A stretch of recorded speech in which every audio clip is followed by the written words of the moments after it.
Good morning students. आज हम practical start करेंगे। देखिए, सबसे पहले प्रैक्टिकल्स करने से पहले आप जो टर्म्स यूज़ होनी है उसमें प्रैक्टिकल के अंदर, उसको हम क्या करते हैं, डिस्कस कर लेते हैं। तो देखिए, सबसे पहले है वर्ड आएगा यहाँ पर यूज़ होगा डेंसिटी और दूसरा होगा आर्किमिडीज प्रिंसिपल। तो पहले हम इन दोनों टर्म्स को क्लियर कर लेते हैं। तो देखिए, डेंसिटी का मतलब क्या होता है। देखिए, जिस सब्सटेंस की जितनी ज़्यादा डेंसिटी होती है वो उतना ज़्यादा हैवी होता है। मान लीजिए आपको एक बैग दे रखा है, एक बार तो उसके अंदर आप कॉटन भर लेते हैं और दूसरे केस में उसके अंदर आप क्या करते हैं, आयरन भर लेते हैं। सही है, आयरन के आप जो है रोड भर लेते हैं। तो आप ये देखेंगे जब आप कॉटन भरेंगे उस बैग के अंदर तो वो हल्का होगा, मगर जब उसी बैग के अंदर आप आयरन की रोड्स भरेंगे पूरी की पूरी तो वो बैग क्या होगा, हैवी हो जाएगा। सही है, उसका केस क्या है, इसमें आप ये लॉजिक लगा सकते हैं कि जो डेंसिटी होती है आयरन की वो कॉटन के मुकाबले क्या होती है, ज़्यादा होती है। इसलिए जब हमने बैग को आयरन के साथ भरा तो वो हैवी हो गया, और जब हमने उसको कॉटन के साथ भरा तो वो उतना ज़्यादा हैवी नहीं हुआ था। तो अब देखिए, इसको आप डिफाइन कैसे करोगे। Density of a material is defined as its mass per unit area और मास पर यूनिट वॉल्यूम। तो डेंसिटी का मतलब क्या होता है, मास पर यूनिट वॉल्यूम। सही है, मान लीजिए आपको एक ऑब्जेक्ट दे रखा है और उसका मास आपको दे रखा है m kg और उसकी वॉल्यूम आपको दे रखी है v मीटर क्यूब। तो उसकी डेंसिटी क्या होगी, डेंसिटी का फार्मूला क्या होता है बच्चों, मास अपॉन वॉल्यूम। तो डेंसिटी ऑफ अ सब्सटेंस वो किसके बराबर होता है बच्चों, वो होता है mass of that substance oblique volume of that substance. Clear है। अच्छा, यहाँ पे आप मास को जो है वो तो लेते हैं केजी में और वॉल्यूम को लेते हैं मीटर क्यूब में। तो इसकी एसआई यूनिट क्या हो जाएगी बच्चों, केजी पर मीटर क्यूब। डेंसिटी की एसआई यूनिट क्या होती है, केजी पर मीटर क्यूब। क्लियर है, तो ये आप ध्यान रखेंगे। अच्छा, अब अगर मान लीजिए आप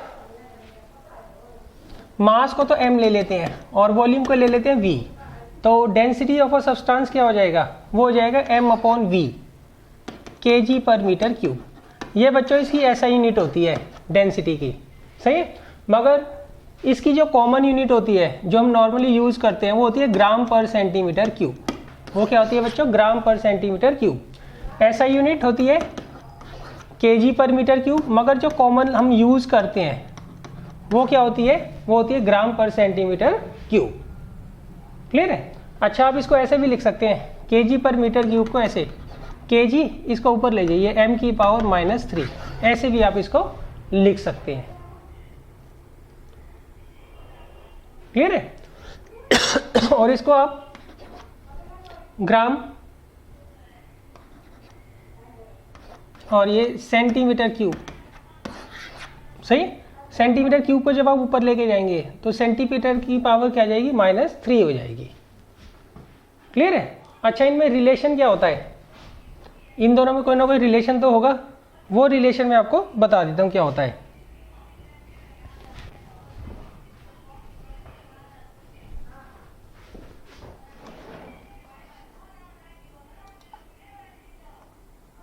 देखिए, ये आपको रिलेशन दे रखा है, 1 ग्राम सेंटीमीटर क्यूब जो होता है वो 10 की पावर 3 kg पर मीटर क्यूब होता है।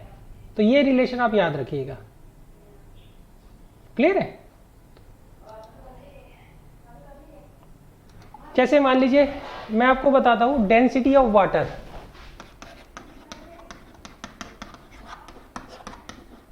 डेंसिटी ऑफ वाटर जो है वो होती है 1 ग्राम पर सेंटीमीटर क्यूब।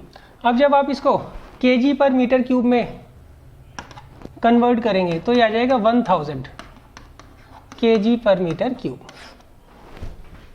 सही, आपको अगर ग्राम पर सेंटीमीटर क्यूब में किसी सब्सटेंस की डेंसिटी अगर दे रखी है तो उसको हम क्या करते हैं, 1000 से मल्टीप्लाई कर देते हैं तो वो किस में कन्वर्ट हो जाता है, वो kg पर मीटर क्यूब में कन्वर्ट हो जाता है।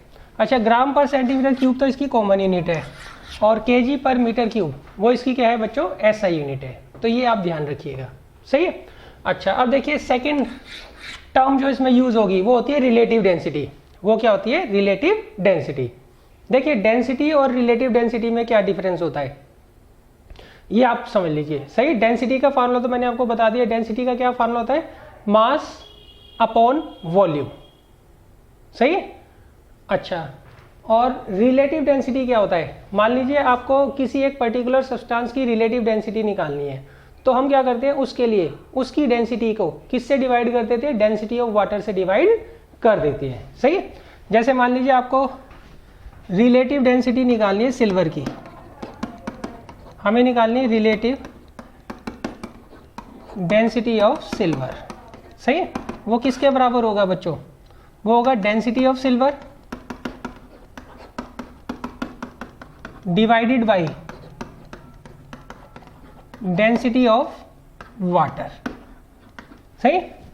आपको किसी भी सब्सटेंस की अगर रिलेटिव डेंसिटी निकालनी है तो हम क्या करते हैं उसकी डेंसिटी को वाटर की डेंसिटी से डिवाइड कर देते हैं। मान लीजिए आपको रिलेटिव डेंसिटी आयरन की निकालनी है, तो उसके लिए हम क्या करेंगे? डेंसिटी ऑफ आयरन को तो ऊपर रखेंगे और डेंसिटी ऑफ वाटर से उसको क्या करेंगे? हम डिवाइड कर देंगे। क्लियर है? अच्छा, इसमें एक बात ध्यान रखिएगा, इट हैज़ नो यूनिट, इसकी कोई भी यूनिट नहीं होती है। सही है। जैसे डेंसिटी की क्या होती है? ऐसा यूनिट केजी पर मीटर क्यूब, और कॉमन यूनिट क्या होती है? ग्राम पर सेंटीमीटर क्यूब। मगर जो रिलेटिव डेंसिटी होती है इसकी कोई भी यूनिट नहीं होती है, ये आप ध्यान रखिएगा। क्लियर है? अच्छा, इसका मैं आपको एक एग्जांपल लेकर बताता हूँ।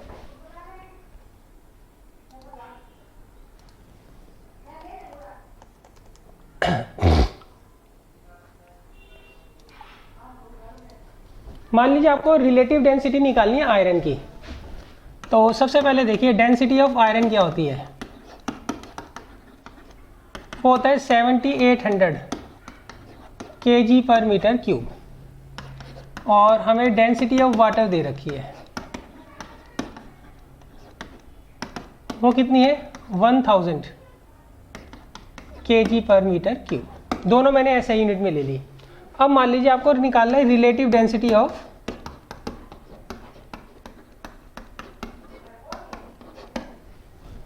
आयरन। सही। तो वो किसके बराबर आएगा? Density of iron divided by density of water. Clear है? अच्छा, अब डेंसिटी ऑफ आयरन 7800 kg पर मीटर क्यूब और डेंसिटी ऑफ वाटर 1000 kg पर मीटर क्यूब, तो ये इससे कैंसिल आउट हो जाएगा और ये आ जाएगा 7.8। तो अब देखिए इसकी कोई भी ऐसा यूनिट नहीं है। सही। ये हमेशा क्या आता है? नंबर में आता है। ये हमेशा क्या आता है बच्चों? नंबर में आता है। सही।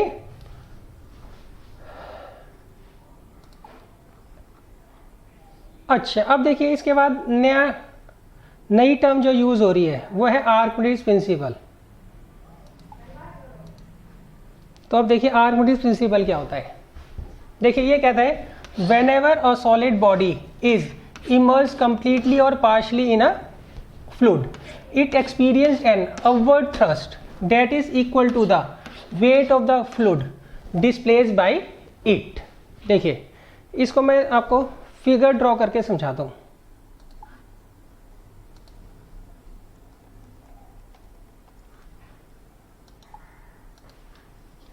देखिए ये कहता है, मान लीजिए आपको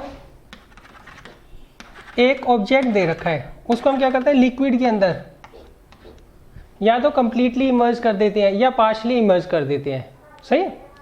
अच्छा, तो इस केस में जितना वॉल्यूम ऑफ वाटर ये डिस्प्लेस करेगा, जितना वॉल्यूम ऑफ वाटर ये डिस्प्लेस करेगा, उतनी उसके ऊपर क्या होगी? अपवर्ड फोर्स लगेगी। सही। अच्छा, एक बार थोड़ा बेसिक कॉन्सेप्ट समझ लीजिए। देखिए आप कभी भी किसी चीज़ को पानी के अंदर डालते हैं तो वो हल्की महसूस होती है आपको। क्लियर है? वो क्या होती है? हल्की महसूस होती है। आप पानी के अंदर किसी भी चीज़ को डालेंगे तो उसका जो वेट होता है पानी के अंदर जाता ही ऑटोमेटिकली क्या होता है? कम हो जाता है। क्लियर है? अच्छा, उसके पीछे रीज़न क्या होता है? उसके पीछे सिंपल रीज़न ये होता है, जब भी आप किसी बॉडी को पानी के अंदर इमर्ज करते हैं, पानी के अंदर डालते हैं, सही, तो उस केस में उसके ऊपर एक अपवर्ड फोर्स लगती है। उसके ऊपर क्या होती है? एक अपवर्ड फोर्स लगती है। उस फोर्स को हम बोलते हैं बायंट फोर्स। क्या बोलते हैं बच्चों उसको? Buoyant force. सही। किसी भी पानी को, अब मान लीजिए मेरा जो वेट है, सही, वो 90 kg है, क्लियर है, 900 न्यूटन है ये मान लीजिए। अब जब मुझे पानी के अंदर डालेंगे, जब मैं पानी में कूदूंगा तो मेरा जो वेट होगा वो 900 न्यूटन नहीं होगा, 900 न्यूटन से कम हो जाएगा, 850 न्यूटन हो जाए, 800 न्यूटन हो जाए, वो मुझे भी नहीं पता, सही। तो कभी भी किसी चीज़ को अगर हम पानी के अंदर डालते हैं, लिक्विड के अंदर डालते हैं, तो उसका जो वेट होता है वो कम हो जाता है। उसके पीछे लॉजिक क्या होता है, जैसे ही आप उसको लिक्विड के अंदर डालेंगे किसी भी चीज़ को, तो उसके ऊपर एक अपवर्ड फोर्स लगती है, उस फोर्स को हम क्या बोलते हैं, बायंड फोर्स बोलते हैं, सही है। इस बायंड फोर्स के कारण क्या होता है, उसका वेट कम हो जाता है, क्लियर है। अच्छा, अब उसी को एक्सप्लेन करता है कौन सा, आर्किमिडीज प्रिंसिपल। देखिए आर्किमिडीज प्रिंसिपल क्या कहता है, whenever a solid body is immerse completely और partially in a liquid it experience and upthrust, वही कौन सी अपथ्रस्ट, मतलब बायंड फोर्स, सही, that is equal to the weight of the fluid displaced by it, clear है। अच्छा, आप दोबारा समझ लीजिए, देखिए मान लीजिए ये आपको ऑब्जेक्ट दे रखा है, सही, और इसका जो वेट है वो 100 न्यूटन है, कहाँ पर, एयर में, सही। अब हमने इसके अंदर पानी के अंदर इसको डाल दिया। अब ये जब आप पानी के अंदर इस ऑब्जेक्ट को डालोगे तो ये कुछ ना कुछ पानी तो डिस्प्लेस करेगा, सही। तो आप ये मान लीजिए इसने 10 न्यूटन वेट का पानी जो है डिस्प्लेस कर दिया, सही। तो इस केस में इसके ऊपर 10 न्यूटन की क्या होगी, बायंड फोर्स लगेगी, और इसका वेट कितना हो जाएगा बच्चों, 100 न्यूटन माइनस 10 न्यूटन कितना हो जाएगा, 90 न्यूटन हो जाएगा। मतलब ये जो ऑब्जेक्ट है जिसका एयर में, पानी के बाहर वेट जो था वो 100 न्यूटन था, जैसे ही पानी के अंदर आपने इसको डाला तो इसने 10 न्यूटन का पानी डिस्प्लेस कर दिया, तो एज ए रिजल्ट इसके ऊपर 10 न्यूटन की एक अपवर्ड फोर्स लगी, उस कारण इसका जो वेट होगा पानी के अंदर वो कितना होगा, 100 माइनस 10 डेट मीन्स 90 न्यूटन। तो आर्किमिडीज प्रिंसिपल ये कहता है किसी ऑब्जेक्ट को आप पार्शली या फुल्ली अगर पानी के अंदर इमर्ज करते हैं तो ऑब्वियस सी बात है वो पानी को तो डिस्प्लेस करेगा ही, सही।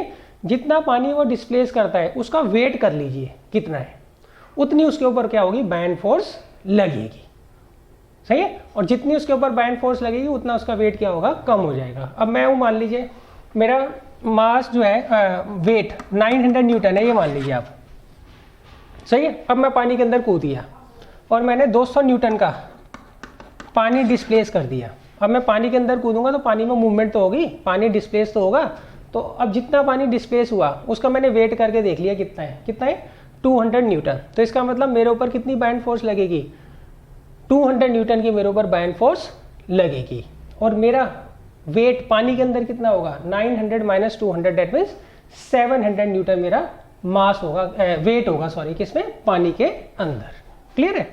तो ये है बच्चों आर्किमिडीज प्रिंसिपल। तो हमने एक्सपेरिमेंट करने से पहले एक तो डेंसिटी पढ़ा, एक रिलेटिव डेंसिटी और एक आर्किमिडीज प्रिंसिपल, सही है। अच्छा, अब देखिए इसके बाद आता है mass and wait of the body, ये हम ऑलरेडी पढ़ चुके हैं।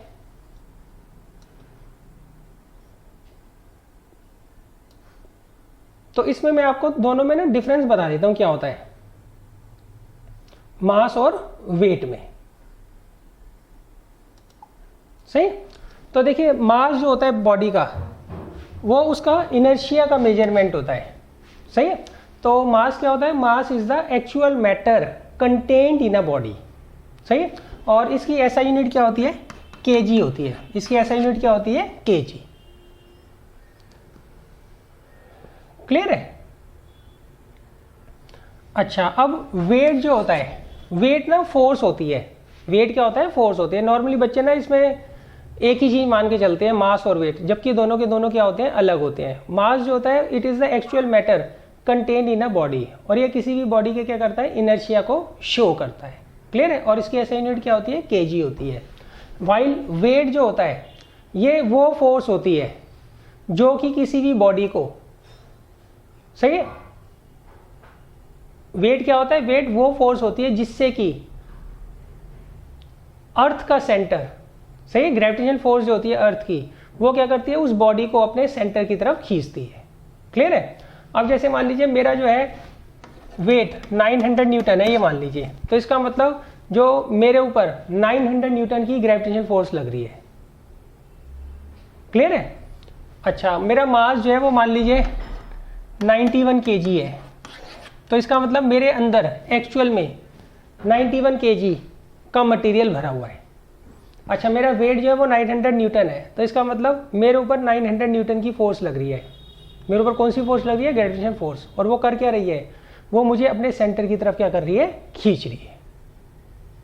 क्लियर है? तो ये आप ध्यान रखिएगा कि मास और वेट में क्या डिफरेंस होता है। और वेट की जो ऐसा यूनिट होती है वो क्या होती है? न्यूटन होती है। सही है। अच्छा, नॉर्मली होता क्या है, हम ना दोनों में कंफ्यूज कर देते हैं। सही है, दोनों में हम क्या करते हैं? कंफ्यूज रहते हैं नॉर्मल लैंग्वेज में। सही है। हर कोई ये कहता है जी मेरा वेट जो है 40 kg है, तो मेरा अगर वेट में नाप रहा हूं तो वेट तो न्यूटन में होना चाहिए ना, तो उससे आप कंफ्यूज बिल्कुल ही मत होना। सही है। मास क्या होता है? It is the actual matter contain in the body. और वेट क्या होता है? ये वो फोर्स होती है जिससे कि अर्थ हमें या किसी भी बॉडी को अपने सेंटर की तरफ क्या करती है? खींचती है।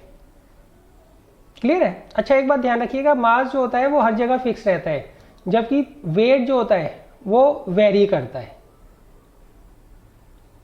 क्लियर है? तो ये आप ध्यान रखिएगा बच्चों।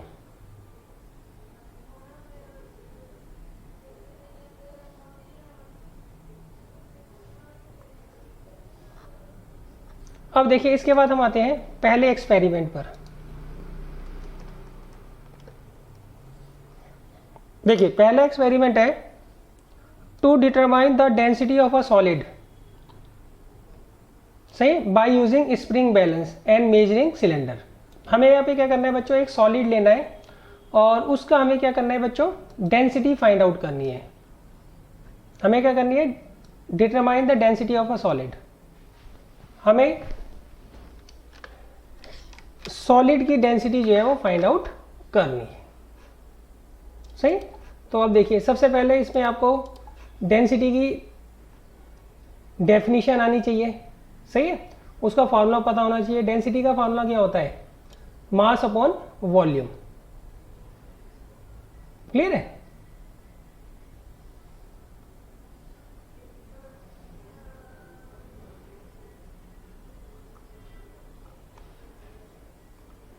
अब देखिए, सबसे पहले इसमें आप इस डायग्राम को समझ लीजिए, क्या है ये?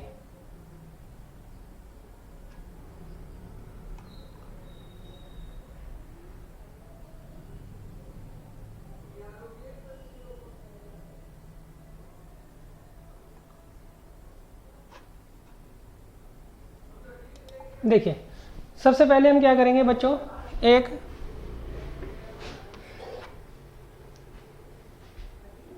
एक सॉलिड सब्सटेंस ले लेंगे जो आपको उन्होंने दे रखा होगा लैब में।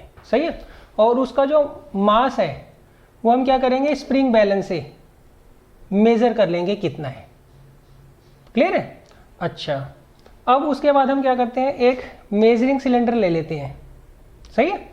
हम क्या करते हैं? एक मेजरिंग सिलेंडर ले लेते हैं और उसके अंदर हम क्या करते हैं? पानी को भर देते हैं। पानी को भर देते हैं। अच्छा, यहाँ पे आपको ना दो मेनिस्कस दिखेंगे, एक लोअर और एक अपर। जो आप रीडिंग लेंगे वो आप कहाँ से लेंगे? लोअर मेनिस्कस से लेंगे। कहाँ से लेंगे? Lower meniscus. मतलब ये जो है, ये बच्चों, ये सही है, ये जो है इसकी रीडिंग होगी। क्लियर है? अच्छा, अब हम क्या करेंगे बच्चों? ये जो थ्रेड है इसको इस मेजरिंग सिलेंडर के अंदर डाल देंगे। क्लियर है? जब इस सॉलिड सब्सटेंस को इस मेजरिंग सिलेंडर के अंदर डालेंगे जिसके अंदर हमने पानी भरा हुआ है, सही, तो ऑब्वियस सी बात है कुछ पानी का जो लेवल है ऊपर चला जाएगा। सही।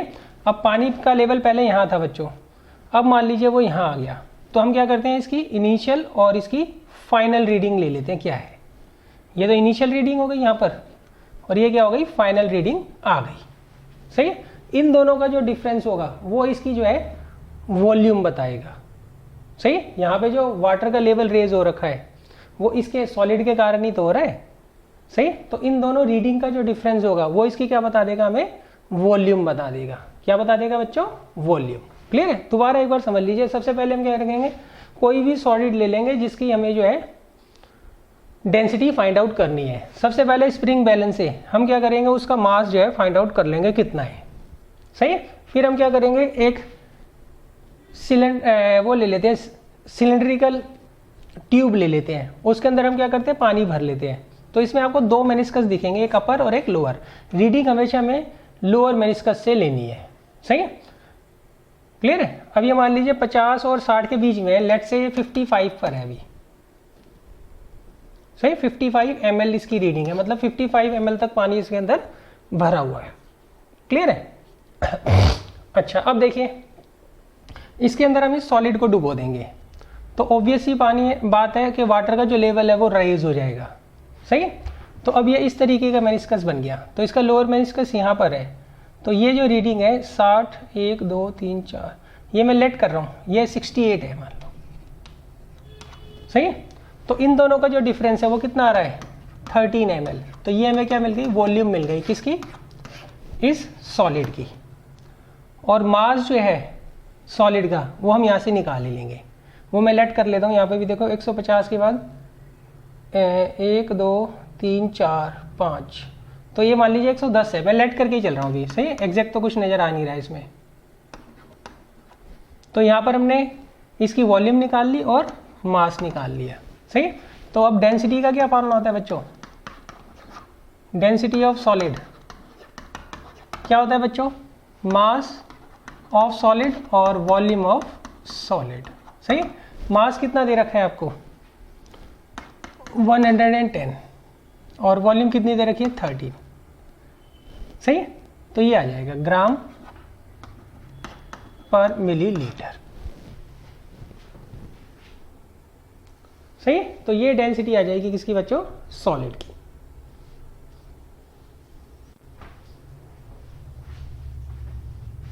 क्लियर है। तो इस तरीके से बच्चों आप जो है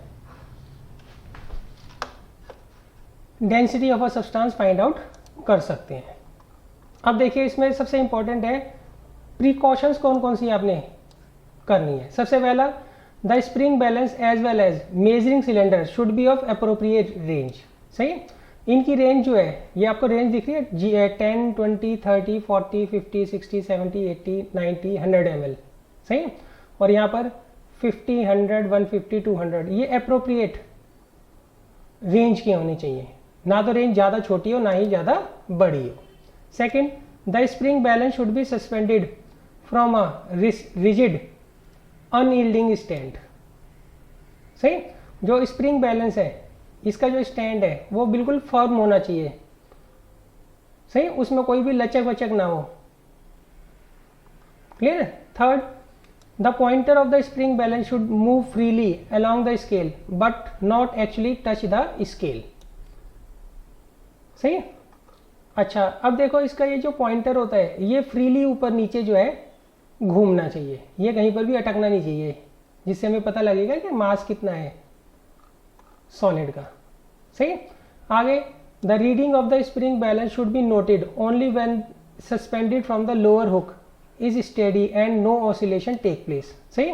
अच्छा, अब जब आप इसके अंदर यहाँ पे सॉलिड लगाओगे, ये सॉलिड आपने लटका दिया स्प्रिंग बैलेंस में, तो थोड़ी देर इसका जो पॉइंटर होता है ना वो ऊपर नीचे ऑसिलेट करता है, और ये बॉडी जो होती है वो भी हिलती रहती है, जब तक ये बिल्कुल रेस्ट में नहीं आ जाते, जब तक आपको यहाँ पर जो रीडिंग है वो नहीं लेनी है मास की। नेक्स्ट है, while taking the reading of spring balance keep the I in the level of the pointer, सही।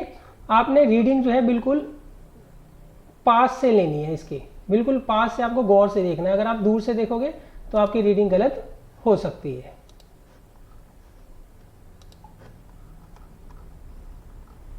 Next, appropriate correction should be applied for the zero error presenting in the spring balance। ये बच्चों मैं आपको समझा दूंगा zero error क्या होती है, सही। आगे, the graduated measuring cylinder should B thoroughly clean before used, सही। इसको आप अच्छे तरीके से साफ कर लीजिएगा पहले मेजरिंग सिलेंडर को। Next, reading of the volume in the measuring cylinder should be taken when the water is steady in it, सही। Next, always note the reading corresponding to the lower meniscus of water and keeping the eye at the level of the meniscus, clear है। अच्छा, इसमें इन्होंने कहा है आपने मान लीजिए पानी भर लिया इस मेजरिंग सिलेंडर के अंदर, तो थोड़ी देर पानी ना हिलता डुलता रहेगा। जब तक पानी रेस्ट पे नहीं आ जाता जब तक आपको रीडिंग नहीं लेनी है। और रीडिंग जब आप लोगे तो बिल्कुल मेजरिंग सिलेंडर के पास जाकर आपको लेनी है। सही है। और इसके बच्चों दो मेनिस्कस होते हैं, एक ऊपर वाला होता है इस तरीके का और एक नीचे वाला होता है। तो रीडिंग हमेशा आपको नीचे वाले से लेनी है। क्लियर है। When the solid is immersed into water, it should not touch the wall of the water of the cylinder। अच्छा, अब देखिए जब आप इस सॉलिड को इमर्ज करेंगे पानी में तो ये जो सॉलिड है ये वॉल्स को टच नहीं करना चाहिए। ये वॉल्स है ना सिलेंड्रिकल कंटेनर की, इसकी वॉल्स को टच नहीं करना चाहिए। क्लियर है। अच्छा, नेक्स्ट, कोई भी एयर बबल जो है पानी के अंदर नहीं होना चाहिए जब आप एक्सपेरिमेंट करेंगे। क्लियर है। तो बच्चों इन चीज़ों को जो है आपको ध्यान पूरा का पूरा रखना है। सही। एक बार मैं आपको दोबारा समझा देता हूं हमें इस एक्सपेरिमेंट में करना क्या है। देखिए सबसे पहले हम क्या करते हैं, एक सॉलिड बॉडी लेंगे जो आपको एक्सपेरिमेंट में दी जाएगी कि भाई इसका आपको जो है डेंसिटी फाइंड आउट करनी है। सही। उसको हम क्या करेंगे, स्प्रिंग बैलेंस में रखेंगे। सही। थोड़ी देर ये जो स्प्रिंग बैलेंस है ये मूव करेगा और ये बॉडी भी जो है वो ऑसिलेट करेगी, मगर जैसे ये रेस्ट में आती है तो इसका जो पॉइंटर होगा वो भी रेस्ट में आ जाएगा। क्लियर है। तो उस केस में आप क्या करोगे, इसकी रीडिंग ले लोगे और इससे आप क्या जो है मास पता कर लोगे इसका कितना है। तो आपको मास मिल जाएगा किसका, इसका सॉलिड का। सही। फिर आप क्या करोगे, मेजरिंग सिलेंडर लोगे, उसके अंदर पानी भर लोगे। जब आप पानी भरोगे तो थोड़ी देर पानी जो है वो भी मूव करेगा। जैसे ही पानी रेस्ट पर आ जाता है तो आप उसकी रीडिंग ले लोगे। सही। अच्छा, इसमें दो मेनिस्कस होते हैं, एक तो नीचे वाला होता है एक ऊपर वाला होता है। तो आपको नीचे वाले से रीडिंग लेनी होती है। सही। वो कैसे लेनी है वो मैं समझा दूंगा आपको। क्लियर है। अच्छा, फिर आप क्या करोगे, रीडिंग नोट कर लोगे। इस रीडिंग को मान लीजिए आपने V1 मान लिया। फिर आप क्या करोगे, ये जो सॉलिड है जिसकी आपको डेंसिटी निकालनी है उसको हम क्या करेंगे, मेजरिंग सिलेंडर में डाल देंगे। किस में डाल देंगे, मेजरिंग सिलेंडर में डाल देंगे। सही। तो ऑब्वियस सी बात है वाटर का लेवल जो है वो रेज होगा। वाटर लेवल यहाँ से यहाँ आ गया तो हम ये वाली रीडिंग ले लेंगे और इसको लिख लेंगे V2। सही। तो इसकी जो डेंसिटी होगी वो क्या होगी, डेंसिटी ऑफ सॉलिड वो होगी V2 माइनस V1। सही। और मास आप ऑलरेडी निकाल ही चुके हो। सॉरी, ये डेंसिटी लिख दिया मैंने, वॉल्यूम लिखना था। सही। तो अब देखिए डेंसिटी ऑफ सॉलिड वो क्या होगा, मास अपॉन वॉल्यूम। वॉल्यूम क्या होगा, V2 माइनस V1। सही। यहाँ पे जो मास है वो किस में है बच्चों, ग्राम में आ रहा है, और वॉल्यूम जो है वो किस में आ रही है, मिलीलीटर में आ रही है। तो ये कितना हो जाएगा, ग्राम ऑब्लिक मिलीलीटर। तो ग्राम ऑब्लिक मिलीलीटर में जो है आपकी डेंसिटी आ जाएगी। क्लियर है बच्चों। अच्छा, अब देखिए इसकी जीरो एरर क्या होती है वो मैं आपको समझा देता हूँ।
अब देखिए बच्चों अब आप इसकी देखिए जीरो एरर क्या होती है बच्चों। देखिए मान लीजिए आपको यहाँ पे एक स्प्रिंग बैलेंस दे रखा है, सही। यहाँ पे आपको दे रखा है 0 का पॉइंटर, यहाँ पे 50 का पॉइंटर, और यहाँ पे दे रखा है 100 का पॉइंटर, सही है। और यहाँ पे दे रखा है आपको 150 का पॉइंटर, क्लियर है। और इसके बीच में मान लीजिए 5 डिवीज़न है, 1 2 3 4 और 5वां ये हो गया, 1 2 3 4 और 5वां ये हो गया, क्लियर है। 1 2 3 4 और 5वां ये हो गया, क्लियर है। अच्छा, अब जो पॉइंटर होता है वो नॉर्मली ना 0 पे होना चाहिए, मगर कई बार क्या होता है हमारे पास जो स्प्रिंग बैलेंस आता है उसमें कुछ ना कुछ एरर होती है, सही है। और वो पॉइंटर 0 पर ना होकर वो मान लीजिए इस दूसरे उस पर है, सही है। पॉइंटर कहाँ होना चाहिए बच्चों? 0 पर होना चाहिए ना। अब अगर मान लीजिए पॉइंटर जो है सेकंड डिवीज़न पर है, तो इसका मतलब वो बिना मेजर करे कितना मास शो कर रहा है बॉडी का, सही है। उसके लिए हम क्या करते हैं, पहले देखते हैं 0 और 50 के बीच में कितने का डिफरेंस है, 50 ग्राम का डिफरेंस है। उसके लिए कितने डिवीज़न है, 50 ग्राम के लिए 5 डिवीज़न है, तो हर डिवीज़न की वैल्यू क्या हो गई, 10 ग्राम हो गई, सही है। और पॉइंटर अभी कहाँ पर है, दूसरे उस पर है, किस पर है, दूसरे डिवीज़न पर है। तो इसका मतलब अभी जो मास है बॉडी का बिना बॉडी को रखे वो कितना शो कर रहा है, 20 ग्राम शो कर रहा है। कितना शो कर रहा है, 20 ग्राम। तो ये कहलाती है जीरो एरर, सही है। पॉइंटर जो है ना स्प्रिंग बैलेंस का वो 0 पे होना चाहिए, किस पर होना चाहिए, 0 पर, सही। मगर होता क्या है हमारे पास जो इंस्ट्रूमेंट आते हैं ज़्यादातर उसमें ना कुछ गड़बड़ी होती है। नॉर्मली आप देखेंगे ही ऐसे बहुत स्प्रिंग बैलेंस होंगे जिनका पॉइंटर 0 पे होता है, वो थोड़े सा क्या होता है ऊपर नीचे जरूर होता है। अब मान लीजिए ये जो स्प्रिंग बैलेंस है जो हम यूज़ कर रहे हैं, सही है, इसका पॉइंटर स्टार्टिंग में जब हमने बॉडी को लटकाया भी नहीं है वो दूसरे डिवीज़न पर है, सही है। तो एक डिवीज़न की वैल्यू क्या है, 10 ग्राम, तो दूसरे डिवीज़न पे है, तो वो बिना मेजर करे 20 ग्राम जो है वो शो कर रहा है मास, किसका, ऑब्जेक्ट का, सही है। अब मान लीजिए मैंने स्प्रिंग बैलेंस पे इसको लटकाया और ये यहाँ पर आगे अटक गया। मैंने स्प्रिंग बैलेंस पर जो है उस सॉलिड को लटकाया और वो जो पॉइंटर है जिसे हम मास चेक कर रहे हैं वो यहाँ से यहाँ आ गया, सही। अब इसकी वैल्यू देखिए क्या है, 100 से 50 के बीच में कितने डिवीज़न है, 5 डिवीज़न है, सही है। और एक डिवीज़न की वैल्यू क्या है, 10 ग्राम है। तो ये चौथे डिवीज़न पे है, तो पहला डिवीज़न 110, दूसरा डिवीज़न 120, तीसरा डिवीज़न 130, चौथा डिवीज़न 140। तो ये 140 ग्राम जो है मास बता रहा है, सही। मगर इसका एक्चुअल मास कितना होगा, हम ये माइनस कर लेंगे, 140 में से 20 को क्या करेंगे, माइनस कर लेंगे। तो 140 ग्राम माइनस 20 ग्राम, 120 ग्राम एक्चुअल इसका क्या होगा, मास होगा, किसका, सॉलिड का। तो ये आप ध्यान रखिएगा, सही है। अच्छा, इसमें जीरो एरर कितनी है बच्चों, 20 ग्राम की। लीस्ट काउंट मतलब होता है एक डिवीज़न की क्या वैल्यू है, एक डिवीज़न की वैल्यू है 10 ग्राम, सही है। अच्छा, दूसरा होता है रेंज, 0 से लेके 150 के बीच में जो डिफरेंस है कितने का है, 50 माइनस 0 कितना हो जाएगा, 150 ग्राम जो है वो इसकी रेंज है। क्लियर है बच्चों, आगे बात समझ। अच्छा, इसकी अगर आपको लीस्ट काउंट निकालनी है तो देखिए 0 से 10 के बीच में आप 10 डिवीज़न मान लीजिए हैं, तो एक डिवीज़न की वैल्यू क्या होगी, 1 ml होगी। तो इसकी जो लीस्ट काउंट है वो 1 ml है, वो क्या है, 1 ml है। और इसमें नॉर्मली इसमें जीरो एरर नहीं हो सकती है, क्लियर है। ये बच्चों आपको जीरो क्लियर हो गई होगी ना कि जीरो एरर क्या होता है। तो जीरो एरर का जो कॉन्सेप्ट है ये काफ़ी इंपॉर्टेंट है, इसको आप अच्छे तरीके से ध्यान कर लीजिएगा, क्लियर है। एक बार मैं दोबारा समझा देता हूँ आपको, क्योंकि ये आपको 10th में भी यूज़ होगा, 11th में भी यूज़ होगा, सही, 12th में भी यूज़ होगा। सबसे पहले देखिए आता है, मान लीजिए आपको एक ये स्प्रिंग बैलेंस दे रखा है, सही। अच्छा, इसका यहाँ पर पॉइंटर होना चाहिए 0 पर, सही। अच्छा, यहाँ पे एक यहाँ पे दे रखा है 50 मार्क दे रखा है, एक 100 मार्क दे रखा है, और एक यहाँ पे दे रखा है 150 मार्क, सही। और एक मान लीजिए यहाँ पे दे रखा है 200 मार्क, और ये सारे ग्राम में है, ये मान लीजिए, क्लियर है। अच्छा, अब देखिए 0 से 50 के बीच में मान लीजिए 5 डिवीज़न है, 1 2 3 4 और 5, 1 2 3 4 और 5, 1 2 3 4 और 5, 1 2 3 4 और 5। क्लियर है? अच्छा, अब देखिए, अब मान लीजिए जो पॉइंटर है नॉर्मली जो सबसे पहले ना लीस्ट काउंट देखो। देखिए यहाँ से 0 से 50 के बीच में कितने का डिफरेंस है? 50 ग्राम का डिफरेंस है, सही। और इस 50 ग्राम के लिए हम कितने डिवीज़न कर रहे हैं? 5 डिवीज़न कर रहे हैं। तो एक डिवीज़न की वैल्यू क्या आ गई? 10 ग्राम। इसे बोलते हैं हम लीस्ट काउंट।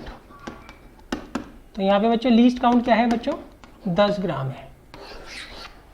लीस्ट काउंट क्या है बच्चों? 10 ग्राम है।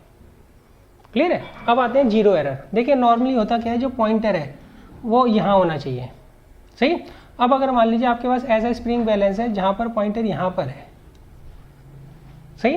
तो अब देखिए अभी कितने पे है? फर्स्ट, सेकंड और थर्ड डिवीज़न पर है, सही। अब देखिए अभी मैंने जो है इसके अंदर कोई ऑब्जेक्ट अटकाया नहीं है, तब भी ये कितनी रीडिंग शो कर रहा है? 10, 20 और 30 ग्राम जो है रीडिंग शो कर रहा है। तो ये इसकी जीरो एरर आ जाएगी। क्या आएगी? Zero error. 30 ग्राम जो है इसकी ये जीरो एरर है, सही। अब अगर मान लीजिए मैंने इसके अंदर कोई सॉलिड लटका दिया, सही, और सॉलिड लटकाने के बाद ये जो पॉइंटर है ये खिसक के यहाँ पर आ गया। क्लियर है? तो अब देखिए ये क्या रीडिंग शो कर रहा है? 150 के बाद पहला डिवीज़न, मतलब 160 ग्राम जो है ये रिप्रेजेंट कर रहा है कि मास होगा किसका? सॉलिड का। मगर एक्चुअल मास क्या होगा सॉलिड का? 160 में से हम 30 ग्राम को माइनस कर देंगे, तो एक्चुअल मास कितना आएगा इसका? 130 ग्राम आएगा। क्लियर है? तो आपने लीस्ट काउंट तो निकाल लिया। लीस्ट काउंट कैसे निकालते हैं, और जीरो एरर भी मैंने बता दी, और जीरो एरर को एडजस्ट कैसे करना है वो भी मैंने आपको बता दिया। क्लियर है? अच्छा, अब देखिए यहाँ पर वैसे क्लियरली दिख नहीं रहा है, यहाँ पर 10 ml का रीडिंग है, 10 ml का मार्क है, और ये 0 ml का मार्क है। इसमें बीच में मान लीजिए 10 डिवीज़न है, तो एक डिवीज़न की वैल्यू क्या हो जाएगी? 1 ml। क्या हो जाएगी? 1 ml। अच्छा, एक चीज़ रह गई, मिलीलीटर और सेंटीमीटर क्यूब में क्या रिलेशन होता है? दोनों इक्वल होते हैं, सही।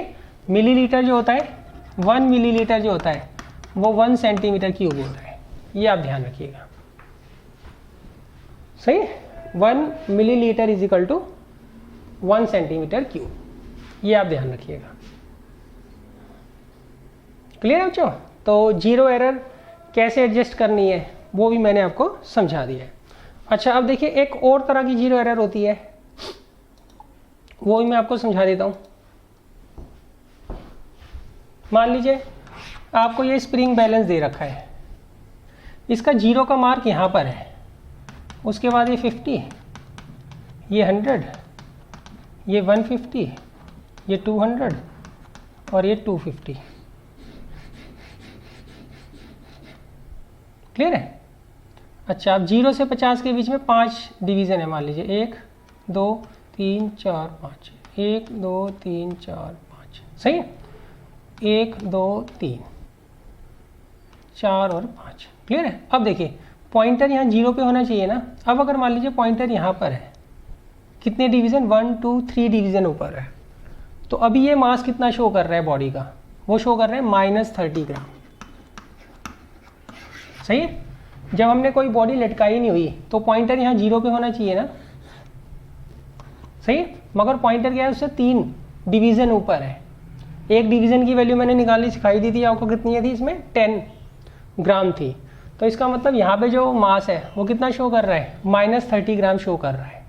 अब इसके ऊपर मैंने जो है सॉलिड लटका दिया और वो पॉइंटर यहाँ आ गया, कहाँ पर? 150 पर, सही है। मैंने इसके अंदर एक सॉलिड लटका दिया और ये पॉइंटर जो यहाँ पर था वो खिसक कर 150 पर आ गया। तो एक्चुअल मास क्या होगा इसका बॉडी का? वो 150 ग्राम नहीं होगा, उसमें 150 ग्राम में हम क्या करेंगे? 30 ऐड कर देंगे, तो कितना आएगा? 180 ग्राम होगा इसका एक्चुअल मास। तो ये आपको ध्यान रखना है, सही है। इसमें कई बार क्या होती है? गड़बड़ हो जाती है, तो इसका आपको पूरा ध्यान रखना है। क्लियर है? अच्छा, इसमें लीस्ट काउंट भी बच्चों मैंने आपको निकालना सिखा दिया। अब इसकी रेंज देखिए क्या होगी। सही। 0 से 250, तो इसकी रेंज क्या होगी बच्चों, 250 ग्राम होगी। सही, मगर ये इसकी स्टार्टिंग कहाँ से हो रही है, -50 से हो रही है। सही, तो 250 -50 तो कितना आ जाएगा, 300 ग्राम जो है इसकी रेंज आएगी। 250 ग्राम इसकी रेंज नहीं होगी। हाईएस्ट माइनस लोएस्ट, ऐसे हम क्या करते हैं, रेंज निकालते हैं।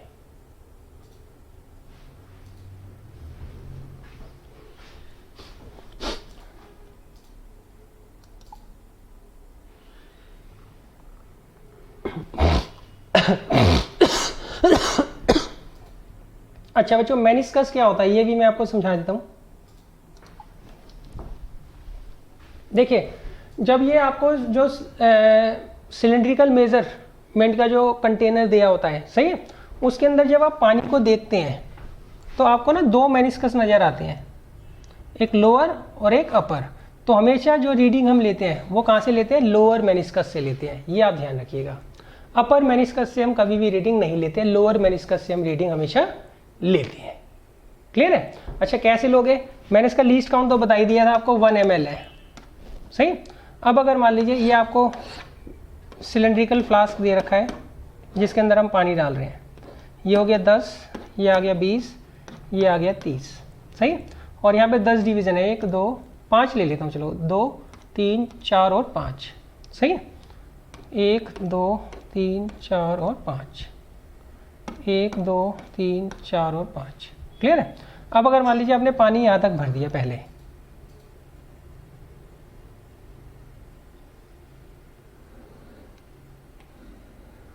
सही, ये पानी आपने भर दिया, तो इसकी रीडिंग क्या होगी, यहाँ पे जो एक डिवीज़न है उसकी वैल्यू क्या है, एक डिवीज़न की वैल्यू क्या है बच्चों, 2 ml। सही, अभी पानी कहाँ तक है, 2 डिवीज़न तक है, तो 20 के बाद 22 और 24 ml जो है इसकी इनिशियल रीडिंग हो जाएगी। सही, अब पानी भरने के बाद जब आप सॉलिड को इमर्ज करते हो इसके अंदर, तो मान लीजिए वाटर का जो लेवल है वो यहाँ तक आ गया।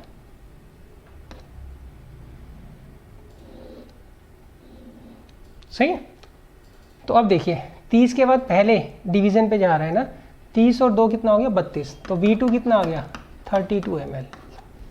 सही, तो इससे हम जो है वॉल्यूम निकाल लेंगे। वॉल्यूम क्या होती है बच्चों, V2 माइनस V1। तो इस सॉलिड की वॉल्यूम क्या होगी, 32 में से 24 माइनस कर देंगे, कितना आ जाएगा, 8 ml।